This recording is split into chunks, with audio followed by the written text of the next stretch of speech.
Hello दोस्तों, नमस्कार। आज की वीडियो में आपका स्वागत है। आज मैंने फिर योग से संबंधित करीब 50 क्वेश्चन रखे हैं आपके। इससे पहले मैं 200 क्वेश्चन करा चुका हूँ। मेरी सीरीज अब तक आपने नहीं देखी हो तो मेरे चैनल को सब्सक्राइब कर लें, बेल आइकन की घंटी दबा दें ताकि आने वाली वीडियो, पिछली सारी वीडियो आपको मिल सकें। क्योंकि ये जो क्लास है वो टीजीटी, पीजीटी, फिजिकल एजुकेशन या आने वाली जो भर्ती है कुछ समय में, एक आध महीने में आने वाली एलटी ग्रेड जो भर्ती है उसके लिए भी आपको कारगर साबित होगी। ठीक है, क्योंकि योग से संबंधित 2-4 क्वेश्चन तो आपको परीक्षा में मिलने ही मिलने हैं।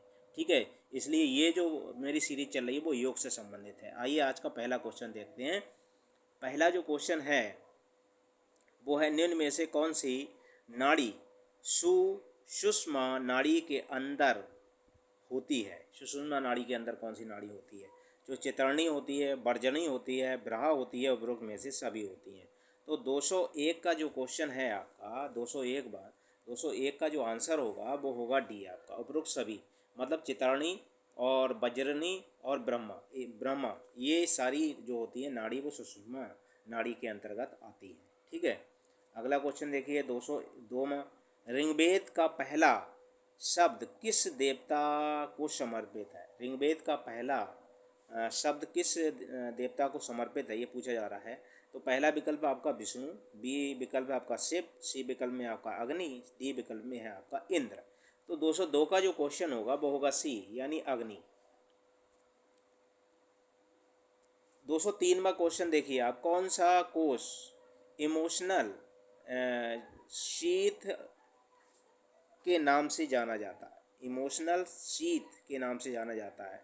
मनोमय, बी में है आपका अन्नमय, और सी में है प्राणमय, और डी है आपका विज्ञानमय। तो 203 का जो आंसर होगा वो होगा आपका पहला, मनोमय। 204 क्वेश्चन देखिए आपका, श्री अरविंद की ने चेतना के संबंध में कौन सा मत व्यक्त किया?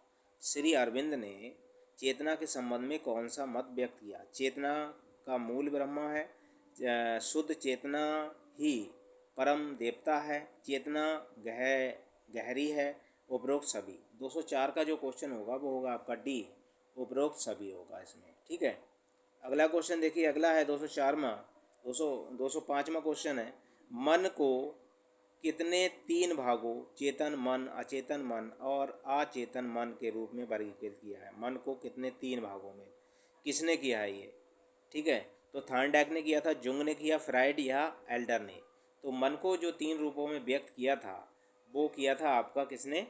फ्रायड ने। फ्रायड ने ही आपका चेतन मन, अवचेतन मन और अचेतन मन में बांटा था। अगला देखिए 206वां, मानव व्यक्तित्व को कितने 3 भागों, बहिर्मुखी, अंतर्मुखी और उभयमुखी में वर्गीकृत किया? मानव व्यक्तित्व को 3 भागों में जो वर्गीकृत किया है किसने किया? बागले ने, थॉर्नडाइक ने या जुंग ने या फ्रायड ने? तो 206 का होगा आपका सी, ये जुंग द्वारा किया गया था। 207वां क्वेश्चन देखिए, महर्षि चरक किस राज के राजवैद्य थे? महर्षि चरक किस राज के राजवैद्य थे? तो बहमनी के या कुषाण के, पल्लवन के या इक्ष्वाकु के? 207 का होगा डी, इक्ष्वाकु।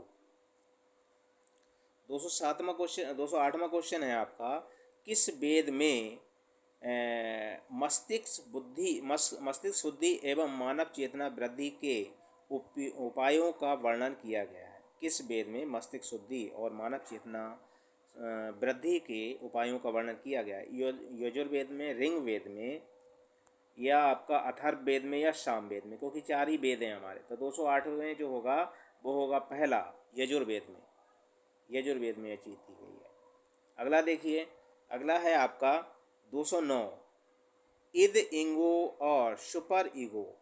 इद ईगो और सुपर ईगो का सिद्धांत किसने दिया था? वाटसन ने, थॉर्नडाइक ने, फ्रायड ने या जुंग ने? तो ये 209 का जो क्वेश्चन होगा वो होगा आपका सी, ये फ्रायड द्वारा दिया गया था। ठीक है, सुपर ईगो और इद ईगो। इड़ा नाड़ी किस नदी की द्योतक है?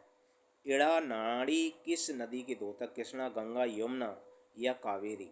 तो 210 का आंसर आपका होगा बी, इसमें गंगा की ये द्योतक है। 210 211 आपका है, पिंगला शब्द का अर्थ है। पिंगला शब्द का अर्थ क्या है? यमुना, यूष्मा, ऊर्जा, पीला, भूरा। तो 211 का जो आंसर होगा वो होगा आपका डी, पीला और भूरा।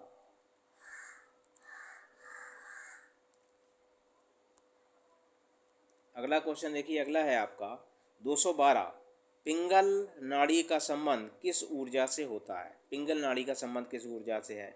स्त्राण से, स्त्रैचित से, पौरुष से, उपरोक्त में से कोई भी नहीं। तो 212 का आंसर होगा सी, पौरुष से संबंध है इसका। अगला क्वेश्चन देखिए 213, आंत्रों में जीवाणुओं द्वारा कौन से विटामिन का संश्लेषण किया जाता है? Vitamin D, vitamin C, vitamin B या विटामिन के? 213 का जो आंसर होगा वो होगा आपका डी, विटामिन के। 214 देखिए, श्री टी कृष्णाचार्य जी का जन्म कहाँ हुआ था? श्री टी कृष्णाचार्य जी का जन्म कहाँ हुआ था? कर्नाटक में, राजस्थान में, तमिलनाडु में या पंजाब में? 214 की बात हो रही है, तो 214 का आपका आंसर होगा पहला, इनका जन्म हुआ था कर्नाटक में।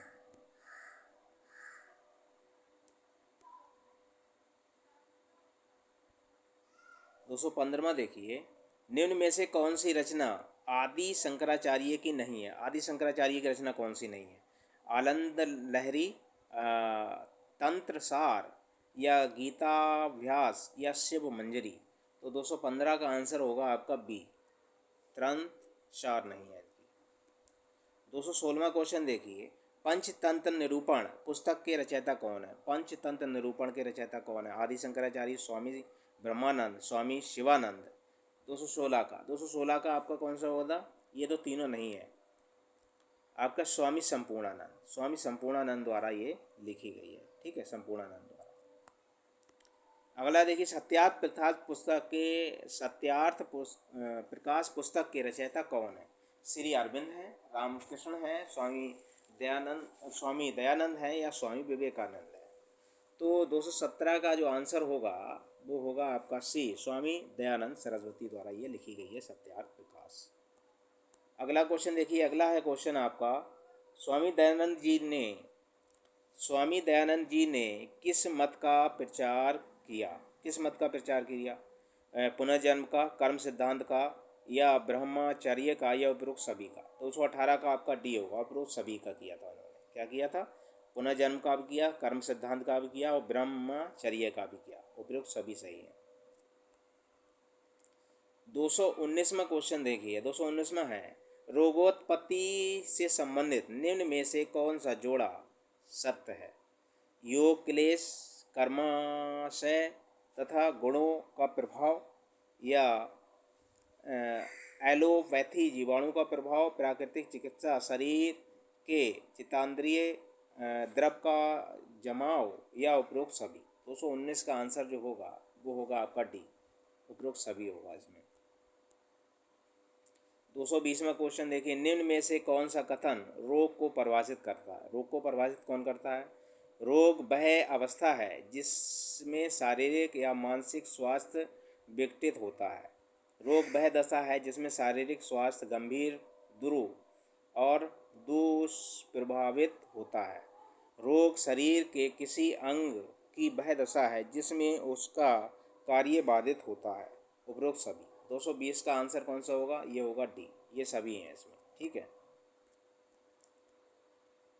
121 में देखिए आपका, यौगिक भोजन रोगोपचार को योगदान देता है। यौगिक भोजन रोगोपचार में योगदान देता है क्या? यौगिक भोजन पाचन संस्थान, यकृत और वृक्क आदि का अनावश्यक भार नहीं बढ़ाता। यौगिक भोजन शरीर में पोषण प्रदान करते हुए रोग निवारक क्षमता में वृद्धि करता है तथा शरीर एवं मन को सृजनात्मक रूप से सक्रिय रखने में सहायक है। यौगिक भोजन लघु कुषुपाच्य एवं सत्व गुणोपातक होता है। उपरोक्त सभी। तो 121 का आंसर होगा आपका डी, ये सभी होगा। इसमें ये भी होगा, ये भी होगा, ये उपरोक्त सभी आंसर है इसका। सूत्रे नैतिक द्वारा उपचार किया जाता है? सूत्रनेति द्वारा किसका उपचार किया जाता है? ल्यूकेरिया का या रायनाइटिक का, कोलाइटिक्स का, या उपरोक्त में से कोई नहीं? तो 222 का आंसर होगा आपका बी, रायनाइटिस का। नौली का उपचार होता है, नौली द्वारा उपचार होता है। नौली द्वारा उपचार क्या होता है? साइटिक का, पीत ज्वार का, या पाचन संबंधित रोग का? किसका होगा इसमें? इसमें पाचन संबंधी रोग का निवारण होता है, उपचार होता है नौली द्वारा। अगला क्वेश्चन देखिए, षटकर्म निम्न में से कौन से उपायों द्वारा रोगों का उपचार करता है? षटकर्म किसके द्वारा उपचार करता है? तो षटकर्म शरीर के अभ्यंतर को सूक्ष्म स्रोतों के अवरोधक को दूर करता है और पेशियों में अवरुद्ध विषयक पदार्थों को शरीर से बाहर निकाल देता है। षटकर्म त्रिदोषों को संतुलन लाता है और षटकर्म शरीर में स्थूल स्रोतों से लेकर सबकोशीय सूक्ष्म स्रोत तक विधिवत शुद्ध करता है। उपरोक्त सभी। तो 224 का जो आंसर होगा वो होगा डी, ये सभी होगा इसमें। ठीक है, अगला क्वेश्चन देखिए। अगला है आपका, क्षय रोग टीबी के उपचार में निम्न में से कौन सी यौगिक क्रिया उपयुक्त है? अनुलोम विलोम, योग मुद्रा, सूर्य नमस्कार, उपरोक्त सभी। 225 का आंसर जो होगा वो होगा आपका डी, उपयुक्त सभी। ठीक है, ये भी होगा, ये भी होगा और ये भी होगा।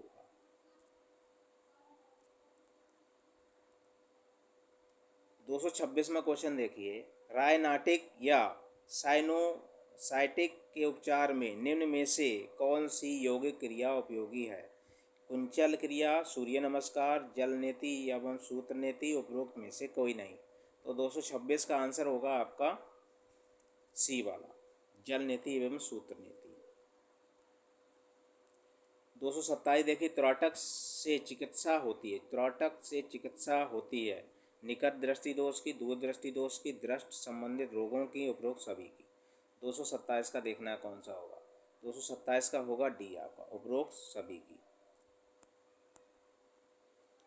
228वां देखिए, कपालभाति में से निम्न में से कौन से रोग का उपचार होता है? मधुमेह का, पाचन संबंधी रोग का, कफ संबंधी रोग का, श्वसन संस्थान संबंधी रोग का। 228 का आंसर होगा आपका सी, कफ संबंधी रोग का। अवसाद को दूर करने हेतु निम्न में से कौन सी क्रिया उपयुक्त है? अवसाद को दूर करने की क्रिया कौन सी है? सूर्य नमस्कार, प्राणायाम, ध्यान, योग निद्रा एवं शीतलीकरण, उपयुक्त सभी। अवसाद को दूर करने के निम्न क्रिया कौन सी है? 229 का आंसर होगा आपका डी वाला, उपयुक्त सभी। ठीक है, इसमें सूर्य नमस्कार भी आएगा, प्राणायाम भी आएगा, ध्यान, योग निद्रा सभी आएंगे। ठीक, अगला क्वेश्चन देखिए, गर्भवती महिला के लिए निम्न में से कौन सा आसन उपयोगी है? शीर्षासन, पद्मासन, या मर्चारी आसन, या सेतुबंध आसन, या वृक्षासन? तो गर्भवती महिला के लिए जो उपयोगी होगा वो आसन होगा मार्जारी आसन और सेतुबद्ध आसन। नपुंसकता तथा यौन रोग के उपचार में निम्न में से कौन सा आसन उपयोगी है? नपुंसकता और यौन रोग के उपचार के लिए कौन सा उपयोगी है आसन? तो उत्तान पादासन, गोमुख आसन, शलभासन, या उपरोक्त सभी। 231 का आंसर, 231 का होगा डी, इसमें उत्तापादासन, गोमुख आसन और शलभासन, ये उपरोक्त सभी होगा इसमें। घेंगा रोग के निवारण हेतु निम्न में से कौन सा बंध उपयोगी है? घेंगा रोग के निवारण हेतु निम्न में से कौन सा बंध उपयोगी है घेंगा रोग के लिए? तो उड़ी आसन बंध, या मूल बंध, जालंधर बंध, या उपरोक्त में से कोई नहीं। तो 32 का होगा सी, जालंधर बंध। 33वां क्वेश्चन देखिए आप, एक्टोपिक प्रेगनेंसी क्या है? गर्भवती होना, गर्भाशय से बाहर शिशु का विकसित होना, जुड़वा बच्चे, उपरोक्त में से कोई नहीं।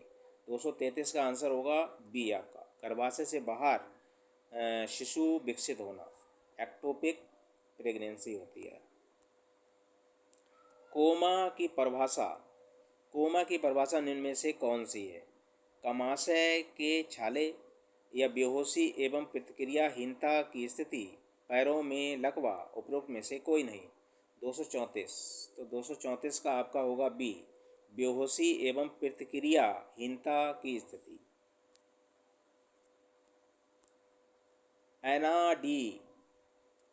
एनाडीसिया का अर्थ क्या है? अत्यधिक प्यास लगना, अत्यधिक आनंद आना, अत्यधिक क्रोध आना या अति अवसाद की स्थिति। 235 का आंसर कौन सा होगा? इसमें होगा अत्यधिक प्यास लगना।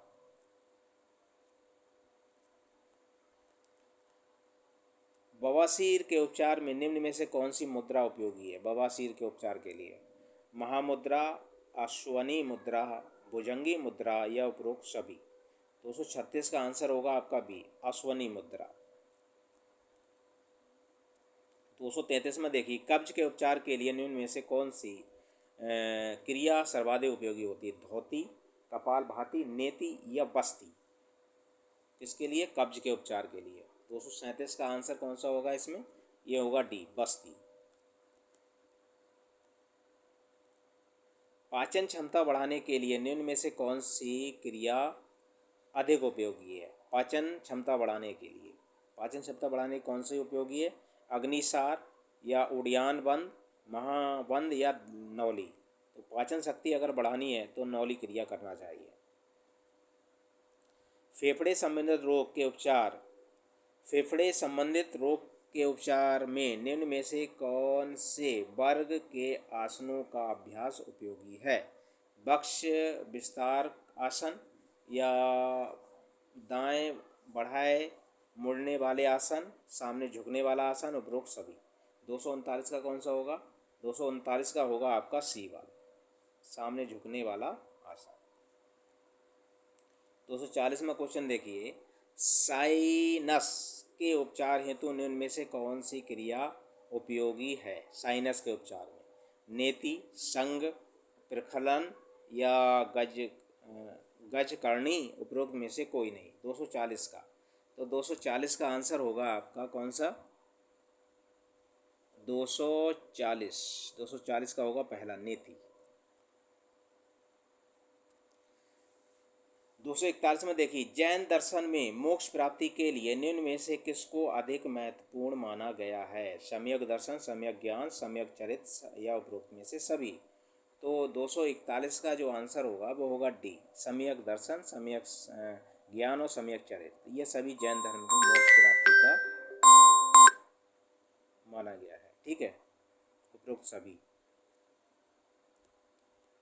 अगला देखिए, अगला क्वेश्चन है आपका,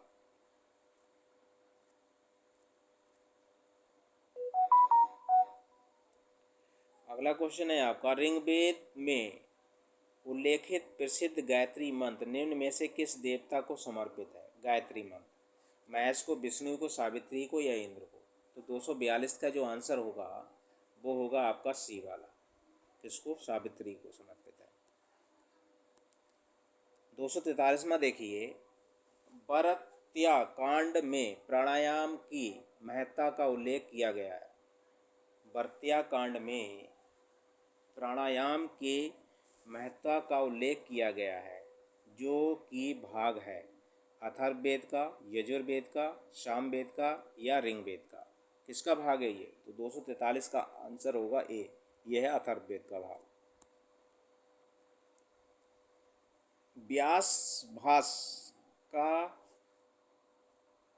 व्यास भास का रचनाकाल माना जाता है 800 से 900 ईसा पूर्व, 500 से 955 ईसा पूर्व, 200 से 400 ईसा पूर्व या 1000 से 1175 ईसा पूर्व। व्यास भास का रचनाकाल क्या है?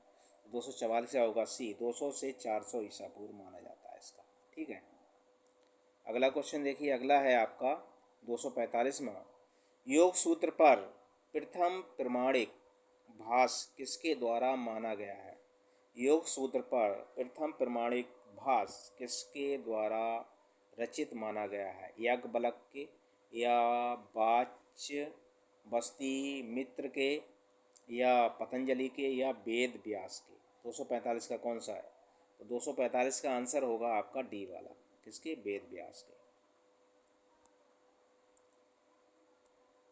246 में देखिए, सिंधु सभ्यता की खोज किसने की?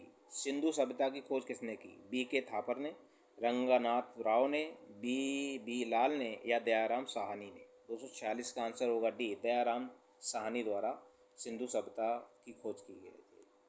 अगला देखिए 247 में, सिंधु सभ्यता में निम्न में से किसके साक्ष्य नहीं मिले हैं? अग्निकुंड के, शिव पूजा के, मंदिर के या वृक्ष पूजा के? तो 247 का होगा सी, मंदिर के साक्ष्य नहीं मिले। 248 देखिए, द पावर ऑफ नाउ पुस्तक के लेखक कौन है? सिगमंड फ्राइड या T.S. इलियट या एक्सहर्ट टॉर्ले या एनी बेसेंट? तो 248 का जो आंसर होगा वो होगा आपका सी वाला, एक्सहर्ट टॉर्ले द्वारा लिखी गई है। 249 में देखिए, ऋग्वेद के अनुसार योग है मोक्ष मार्ग, स्वाध्याय, जुड़ना, नैतिक सिद्धांत। तो ये इसका आंसर होगा आपका सी, जुड़ना। ऋग्वेद के अनुसार योग का मतलब है जुड़ना या जोड़ना या जोड़। 250 काल देखिए, सिंधु सभ्यता का काल माना जाता है। सिंधु सभ्यता का काल क्या माना जाता है? सिंधु सभ्यता का काल माना जाता है तो 500 से 350, वो 3500 ईसा पूर्व या 4400 से 2300 ईसा पूर्व, 2500 से 800 ईसा पूर्व, 3300 से 1300 ईसा पूर्व। तो इसका 250 का सिंधु सभ्यता का काल माना जाता है। तो 250 का जो आंसर होगा वो होगा आपका कौन सा? डी वाला, 3300 से लेकर के 1300 ईसा पूर्व इसका समय माना जाता है। ठीक है, ये वीडियो मैंने 50 क्वेश्चन रखे थे आपके। मेरी वीडियो अच्छी लगी तो लाइक करें, दोस्तों को ज़्यादा से ज़्यादा शेयर करें। मेरे चैनल को अभी तक सब्सक्राइब ना किया, सब्सक्राइब कर लें, बेल आइकन की घंटी दबा दें ताकि आने वाली वीडियो, पिछली सारी वीडियो आपको मिलती रहे। धन्यवाद।